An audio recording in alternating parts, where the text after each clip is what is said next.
Hello, everyone, and welcome to a new playthrough. We're starting up now that Mario Sunshine is done. It's time for Cute Fox Game. Yay! I will admit that I am absolutely clueless when it comes to this game. I have It's so good. Oh, you're gonna enjoy watching it. It's definitely a trip. I mean, it does look charming for the 25 collective seconds that I've seen of it. Somehow I was expecting a sprite-based game from the screenshots, but then I watched it in motion and it's all 3D, and I'm like, what? I think the first time that I saw it. Oh, sorry. This game came out like 2017, give or take. Am I remembering that correctly? Yeah, approximately. Kinda, sorta. At least around that ballpark. Yeah, so because I've heard a lot about this game for a while, and it's a stick. Oh, wait, is the whole game in this language? Yep, you got to figure it out. Oh no. Oh. Based on innumerable years of video game archaeological experience, that language was saying it's dangerous to go alone. And from that, we will translate the rest of it. Well, see, it's a good thing that even though this language has its own alphabet, the L2 and OK still happen to be the same letters. So How convenient, right? All the buttons are the same, but nothing else. I do have to say, I do really like the art style that this game is going for. Oh yeah. One thing that you have seen explored much less than 2D games is something town. Okay. Oh god. That's good. I'm assuming that gets easier to figure out if you're the one playing the game as opposed to just watching it. But I had a point. What was my point? Crap! It's too early. Okay. Oh no, I remember. It's okay. It's part one. Don't screw up.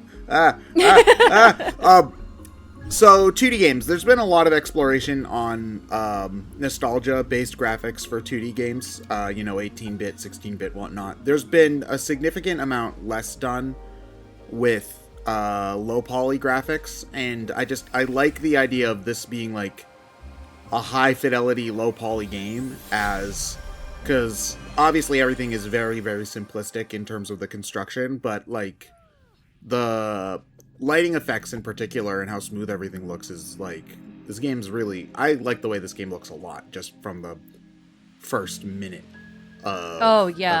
Absolutely. I think there's been a few stabs at like the nostalgia low poly look, because Crow Country comes to mind and web fishing, but you're right in that a lot of them don't really have like the high lighting effects with the low poly, but it is a really good vibe and it makes it feel pretty unique. Yeah, because I just like that effect with, like, because you see this in 2D games all the time, where games will have, like, an NES 8-bit aesthetic, but they'll do things that you never could do on the NES, like have tons of stuff on screen, or parallax scrolling, or stuff like that. Well, I mean, we're calling it low poly, but that doesn't seem to be the look that it's going for. I mean, it's obviously got a lower polygon count than most games nowadays, but it seems to be going for shapes and shading rather than a low poly aesthetic, as I would describe it. That's true. That's fair. I'm not sure what terminology to use for it. Low poly is just like the easiest one to reach for. Yes.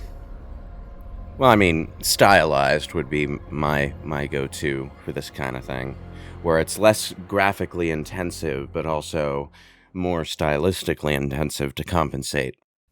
Right. Like they're like just looking at like the trees and those spikes on the ground. It's very striking in the way it uses shadows. Yes, that's true. Yeah, and even the simplest shapes are placed in such a way that the shading is really it really pops. Ooh. Okay, so this is an action RPG, is it? Kinda, yeah. It's like 80% Zelda, 20% Dark Souls.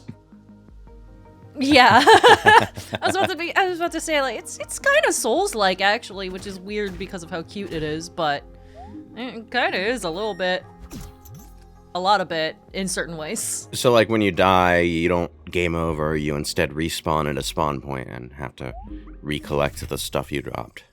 Yes, correct. Wait, are even the Everything tutorials? hurts way more than I'm tired. Okay, that's one of those phrases that just is just like, yeah, bro, I know everything hurts more when I'm tired. That sure does. That sure does. Sure is true there, little dude. But yeah, that's our main collectible for the game, the manual pages. So we need to collect all of them to get the good ending. That's actually back funny. in my day, the manual just came with the game. I know, shocker. I know. Mm. Well, I guess it does come with the game, but they just ripped it up and you have to find it. Wow. Yep, correct. There's also like I do think it does. Oh crap, I can't remember if they sell it separately, but I know that there is a physical version and the manual might come with it. It does come okay. with the physical version, yeah. And it's like the in-game manual that Yes. you Yes. find the piece. It's that's just as cryptic. It's just as cryptic as it is in the game. Now, I like the sort of made up language, the runic language or whatever it is they're doing here. I mean, it does help that they occasionally provide English translation of it. Because Once in a you while. could reasonably use that to translate the rest of it. You figure out what letters line up with what, and then you create yourself a little translation page and have that next to you the entire time. It is translatable, yes. It's actually like players who don't pay as much attention to environmental details might be surprised how many games have exactly that kind of like alternative alphabet language woven into their world. It's Zelda, I know, does it. Like, everything in Zelda is readable. Yeah. A Splatoon, I believe most of the stuff in Splatoon can be read if you try hard enough. It's nice when they do that, because then it's not just gibberish, it is... Well, it rarely There's is. intention. It rarely is, honestly. There's almost, like, a lot of games have these kind of fake languages in there that just line up with a real-life language and can be translated that way. Final Fantasy X has several, actually. Oh yeah. It's I funny. literally There's a just, really fun experienced story that. about The Sims where they wanted The Sims to say gibberish that can't be, like logically connected to anything else. And they found that it was very hard to make a gibberish that sounded like gibberish in every language. So the creation of Simlish actually took a lot of work in mixing together like several languages from different parts across the world. And it worked because apparently this is something I didn't know, because I never had The Sims 2 growing up. I just like played it at friend's house. But apparently some of the expansion packs had pop songs sung by the actual pop artists of the day, but they replaced their lyrics with the Simlish lyrics, which is just them saying like Gerflumpfadoo or whatever the hell the Sims say. Ah, man. S tier Simlish. Perform for do. I approve of that. I haven't played The Sims in forever. I shouldn't start though, because I know that who was telling me about that? Somebody was mentioning, it's a thing. Oh yeah, no, it's definitely a Dark Souls game. They give you a potion that only respawns temporarily. They know what they're doing. Yeah, somebody told me The Sims 4 is free now, and you have to pay for the base game at least. So I definitely shouldn't get that, because then I'll end up spending more money than if I had to pay for it just to start. I know. Well, Sims 4, I think has switched over to a free-to-play model because over the years that game has amassed such a redonkulous amount of DLC that actually paying for the game and the DLC is like astronomically expensive. Yeah. Sobs in I paid for a bunch of them. But does it have as much DLC as Train Simulator? Yeah. does Train Simulator have as much DLC as The Sims 4 is what I would ask. We should have them fight to the death and figure out. I think Train Simulator definitely comes out with like more expensive DLC, isn't it? It's something ridiculous. It's like $1,700 of DLC. Yeah. $1,700? Oh god. Okay, hold on. No, actually, no. I was gonna go and pull up Google to look up how much the Sims 4 DLC cost, but honestly, then I'd have to look away from the game, which is very pretty. Are you playing this on PS4, Ryan? PS5 actually, but PS5, it's functionally the PS4 version. Okay. All the versions are the same except for the Switch version, which runs at 30 FPS. I guess that makes sense. Yeah, that checks out. I think the game's probably deceptively demanding because the look at the lighting that's going on there. Like that's some insane lighting Oh work yes, going on. the lighting, the atmosphere, Yeah. it's all very beautiful, and that is the kind of thing that jacks up system performance requirements something fierce. Like shadows are to this day still one of the more demanding things in game design. What is with these green blocks? Are they bushes? They're Yeah, they're bushes you cannot bushes. cut. Yeah, you can't cut them with your stick, but you can with your sword. Ah, here lies the And we hero. just got a sword. They tried to tell him it was dangerous to go alone, but you know. Yeah, the neat part about this game is if you know all the tricks, you can do everything right when you get there. Ah. Oh, I get it. So you don't really unlock stuff like items. You more unlock the knowledge of how to do things. A little bit of column A, a little bit of column B, honestly. Because there are some items that you do unlock later, but it really is like, if you know how to do something, then you can access a lot of stuff early. Why am I thinking of that stupid Sparta statue from the DMC reboot? Like every time Dante would go into a dream, he'd like sort of see the statue in the distance, and he would do something with a chain and unlock something. And it happened several times throughout the game, and yeah, I don't know. That place is reminding me of it for some reason. So it's funny. I have a niece and a nephew who are 3 and 4 years old, respectively, at the moment. And my nephew especially loves reading. He wants us to keep the subtitles on whenever we're watching anything so that he can read the subtitles. And just remembering, learning languages in school and being very young, the occasional bits of English you see kind of matches with that vibe of you don't know how most things are like supposed to go, but you recognize a couple of specific words. If I remember correctly, one of the first words that kids learn how to read is McDonald's, not because they know how to read McDonald's, but they recognize the logo for McDonald's. So it's that kind of thing. That makes sense. But yeah, this game is meant to invoke, you're a kid in the 80s who has very limited reading knowledge, so you're kind of figuring things out as you go. Do you have to do this every time you die? Just the first time. Oh. Have you guys ever played Cult of the Lamb? No, but I want to. I think you'd like it, because it's kind of like roguelike hack and slash meets Stardew Valley. I love that. But you're a cute animal and you're making a cult. But when you from die, what I understand, it's also very cursed, isn't it? yes, it is very cursed. The birds, I love that. The birds have a beak on the side of their face, but they have a mouth on the front of their mouth, on the front of their head. Oh, interesting. Yeah. But when you die in that game, it's a similar kind of thing that happens where you're taken to like the screen will fade out and you're taken to your god who will resurrect you. Only in this, I assume that's like his mom. That's the vibe I'm getting from that. So, That's what Masae called it. Yeah, I did call her mom through my entire playthrough. I was like, Mom! Mom, I gotta save my mama. You kind of lost me at roguelike, to be honest, but...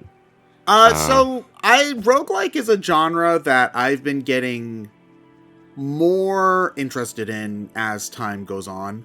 It wasn't something that really ever interested me for a while, because I'm too into games where you get to keep your progress, and the idea of losing everything when you die or finish a run always turned me off. Well, But that has nothing to do with my disinterest. I just don't like the random nature of it all. that's fair, yeah. That is fair. The thing that's gotten me kind of to change my mind is a shift in perspective, where I've kind of realized in many ways roguelikes are similar in a similar vibe to old arcade games, where obviously they play nothing alike. Granted, this is more of an abstract kind of mindset sort of thing, and this is something I realized playing Splatoon Side Order, which is a roguelike kind of mode. But the idea of a game where you get to play it for maybe up to an hour and then you finish, while having more depth in it by whatever items you get to find, and building your character each time. It's kind of like making an RPG into an arcade game. It's, again, I'm talking in an extremely abstract nature here. But shifting my mindset to that, and also just playing 200 hours of Balatro, got me to give it more of a fair shake. So like, I never really was interested in Hades because I was like, oh, I'm not a big fan of roguelikes, but I might give it a shot now because I'm more open to the idea. Right, yeah, no, I get that. I mean, I'm a huge fan of roguelikes. I play any of them that I can get my hands on, but I can absolutely see what you're saying about how it's kind of like a similar framework, at least. Yeah. But, yeah, I'm, like, I don't know, there's so much variety in the types of roguelikes that there are out there. Hades is definitely high up there. In my brain, Hades is like the quintessential roguelike, and it gives my brain that little happy burr. The thing I think that sold me on it was realizing that each time you played the game, it felt, if it's a well-made roguelike, I guess, because one of the things that turned me off from roguelikes was playing the Pokemon Mystery Dungeon games when I was younger, because I found those games. I personally find those games to be very dull, because they're randomly generated dungeons, and so it felt like, oh, I'm doing the same thing every time. I would rather have a more focused experience. When I had played other games, however, what I realized is that if a roguelike's made well, even though the game's procedurally generated, each run will feel different because of how you play the game. Like when I was playing Splatoon, I realized that because, oh, I'm playing the game, but I'm doing a different weapon, and I'm like, this time I'm powering up the Pearl Drone. This time I'm running really fast. This time I can shoot for forever and never run out of ink, and so on. Same thing with Balatro. It's like, oh, it's playing cards every time, but this time I can get a straight flush literally every single hand. This time my entire deck is all Kings of Clubs, and that's, I think, what kind of turned me around on, that makes on sense. the idea. That makes sense. So, yeah, and so I'm going to be, what is it, like 5 years late to the Hades party? 6 years late to the Hades party, but it'll be fine. I'm used to being late to everything. No, I mean, same, dude. I joined the Hades party pretty late myself. I jumped frame 1 on Hades 2 because I liked Hades 1 when I did play it, but I also joined that train super late. So Hades 2 isn't technically out yet, right? It's only on time, Steam. my dude. It's on early access, right? Yeah, I think it is still early access. Okay. Correct. Yeah. But So maybe- there's enough content in Hades 1 that it'll keep you trucking for a long while. You got to beat it 10 times, so. I haven't even done that. I think I beat it like twice, and then I moved on to something else, but I still really enjoyed it. Honestly, I think for Splatoon Side Order, you have to do it for each weapon type, which was like 15. Yeah, I think. yeah. If I ever record it, I'm not making us watch 15 run-throughs because, fun fact, Pick your for a favorite. channel like this, doing roguelike runs, I think would literally cause one of us to murder one of the of the other. Because, Fair. but I am seriously starting to see that Dark Souls influence. Yes. Like not even just in the way death works, but also in how punishing combat is if you go button mashy. that's a big Dark Souls thing, right? Is like if you get hit, you're pretty screwed. Yeah, Tunic is surprisingly difficult too for how cutesy it is. In typical From Souls experience, if you are careless in any sense, the game will immediately smack you in the face and you'll lose 3/4 of your health, and it's just like, don't do that. And I'm seeing that happening here. Like the enemy difficulty got really hard all of a sudden as soon as the game decided it was done playing in tutorial mode. So, I remember reading an article on Nintendo Power right around the time the Wii came out, because there was a port of Call of Duty 3 on the Wii pretty early to launch. This is before they went modern. This is one of the World War II Call of Duties. And one of the things I remember from one of the articles is like, this is just like real war. If you get shot once, you could die. And I remember being a kid being like, why would anybody want a game where if you make one mistake, you lose? And then it's like, oh, some people just vibe with that a lot. What? My thought went with that being mentioned is like, did you guys not play any Tom Clancy games on the PlayStation? Well, I didn't, because I didn't have a did PlayStation not. growing up. But are they that I was a unforgiving? Nintendo kid too.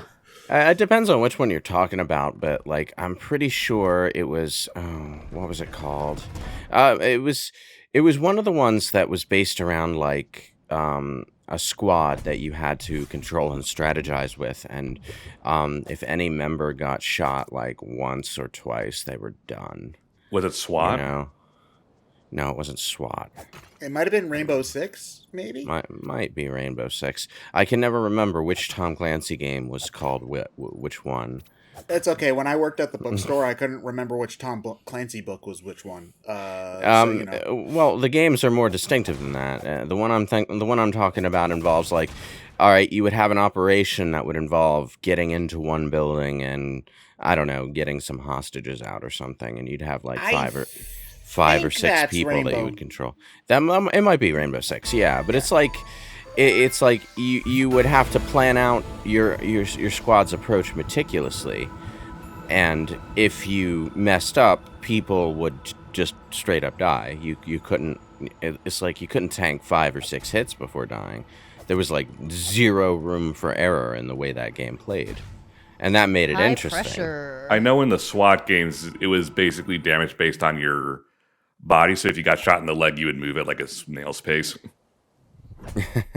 Yeah. And, you know, I'm just like, games being hard in that kind of punishing sense wasn't exactly new. It was just niche.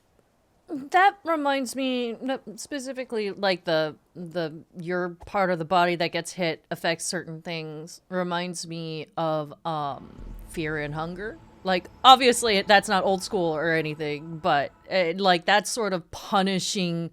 Hey, if you get hit, you're probably gonna die.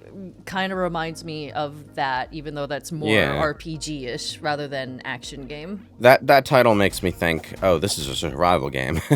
Yeah. This is No, a it hardcore survival is game. brutal. You're not meant to actually win that game as far as I'm concerned. It's also scary, so I haven't played it, but I'm fascinated by it. It's one of those where I look at it and I'm like, ooh, that sounds like hell. Also, I'll look up a bunch of videos so that I don't have to play it myself because I'm curious.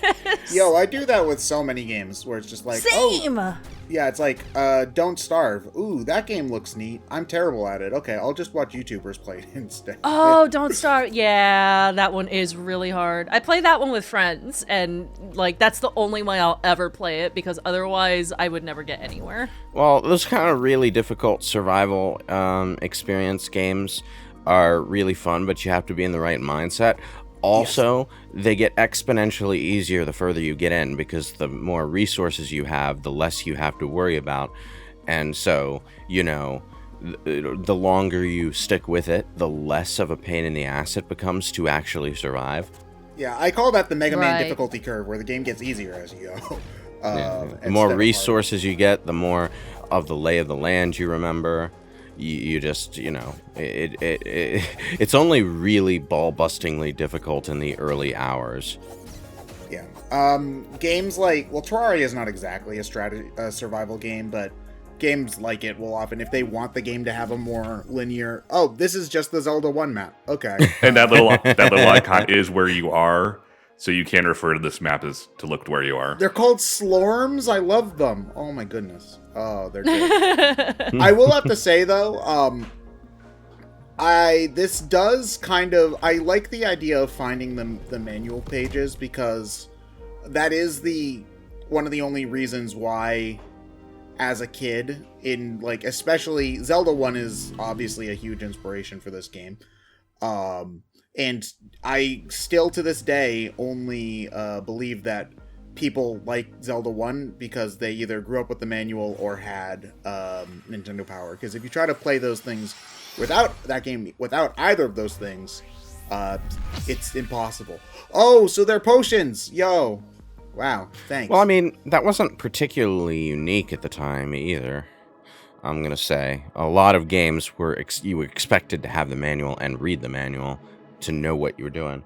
So I think there's a difference, because I know we're at the end of the part.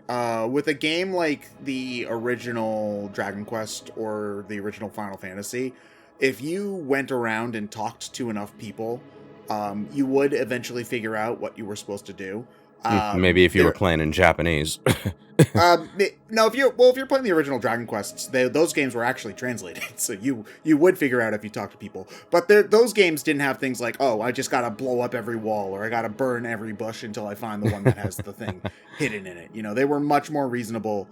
Granted, yes, if you had the manual, you were at an advantage, but it wasn't so much as that, if you don't have a map, you're wasting your life trying to find out where hidden hearts and stuff are. Yeah, fair. But we will find more secrets and, lots of other things in the next part of Tunic. Thanks for watching, and we'll see you then.